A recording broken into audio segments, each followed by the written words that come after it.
क्या किसी भी गंभीर बीमारी का इलाज संभव है? Cancer, kidney, cardiac problem, hypertension, thyroid, stone, coma, spinal problems, sinus, arthritis, psoriasis या किसी भी गंभीर बीमारी का इलाज संभव है? जी हाँ, बीमारी का इलाज संभव है और ये हम नहीं, पेशेंट की रिपोर्ट्स और पेशेंट।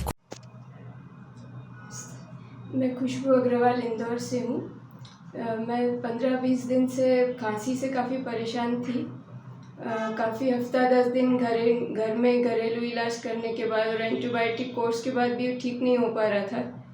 फिर मैंने डॉक्टर आर.पी. चोपड़ा जी से जब कांटेक्ट किया तो उन्होंने मतलब बीमारी को अंदर से बाहर निकाला। कफ जो चेस्ट में जमा था उसका मतलब थोड़ा पेन भी हो रहा था और फिर वो सब रिलीज़ बाहर निकल के और क्लियर हुआ और काफ़ी फिर मुझे रिलीफ हुआ उसके बाद। डॉक्टर साहब का और ईश्वर का भी, जिन्होंने मुझे उनसे मिलवाया। Thank you.